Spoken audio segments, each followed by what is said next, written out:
হুরুপ কী এবং হুরুপ কীভাবে উঠানো যায় জানতে হলে ভিডিওটা সম্পূর্ণ দেখুন। আপনি একজন কফিল কিংবা একটা কোম্পানির অধীনে সৌদি আরবে এসেছেন যে কোনো কাজে। তো এখন আপনি ওই কাজ ছেড়ে দিয়েছেন কিংবা ওই কাজ থেকে পালিয়ে গিয়েছেন অথবা অন্য কোনো কাজে ঢুকেছেন।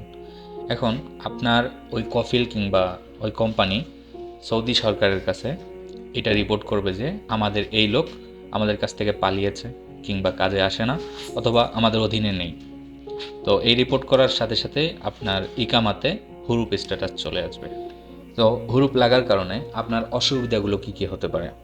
যেমন আপনি কোনো সরকারি কাজ করতে পারবেন না, আপনি নতুন ভিসা লাগাতে পারবেন না, এমনকি বেশিরভাগ সময় এমনও হয় যে আপনি অন্য কোনো কফিলের কাছে ট্রান্সফার হতে পারবেন না। আর সবথেকে যেটা বড় সমস্যা, বড় অসুবিধা সেটা হচ্ছে যদি জাওয়াজাত কিংবা পুলিশ আপনাকে ধরে তাহলে হয় জেলে দিতে পারে আর না হয় দেশে পাঠিয়ে দিতে পারে। এখন আসি হুরুপ কীভাবে ওঠানো যায়। অফিসিয়ালি ২ পদ্ধতিতে হুরুপ উঠানো যায়।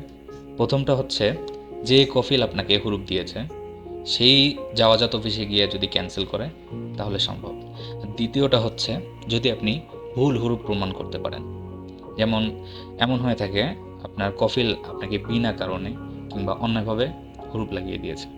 এখন আপনার কাছে যদি সঠিক প্রমাণ থাকে যেমন কাজের রেকর্ড, বেতনের রিকোয়েস্ট, চুক্তিপত্র ইত্যাদি এইসব প্রমাণ যদি আপনার কাছে থাকে তাহলে আপনি লেবার কোর্টে কমপ্লেন করলে আদালত আপনার হুরুপ উঠিয়ে দিতে পারে। যদিও এটা অনেক লম্বা প্রসেস কিন্তু অফিসিয়াল।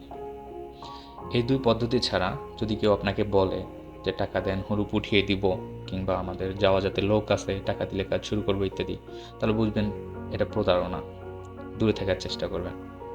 যাই হোক, হুরুপ চেক করতে কিংবা যে কোনো তথ্য জানতে অথবা হুরুপ এক্সিটে দ্রুত দেশে যেতে আরও বাংলা ট্রাভেলসের সাথে যোগাযোগ করুন। আমরা খুব স্বল্প খরচে মাত্র ১-২ দিনের মধ্যে হুরুপ এক্সিট লাগিয়ে দিই। আমাদের অফিসিয়াল লোকেশন হচ্ছে রিয়াদ বাথা বাংলা মার্কেট, আল রাজি বিল্ডিং, দোকান নাম্বার ৬, অজুখানার পাশেই আরব বাংলা ট্রাভেলস। ডিসক্রিপশন বক্সে আমাদের নাম্বার দেওয়া আছে, কল করতে পারেন অথবা হোয়াটসঅ্যাপে মেসেজ করলেও আমরা রিপ্লাই করব। আর ভিডিওটা যদি ইনফরমেটিভ মনে হয় তাহলে লাইক, কমেন্ট এবং শেয়ার করে দিবেন। ধন্যবাদ। আসসালামু আলাইকুম।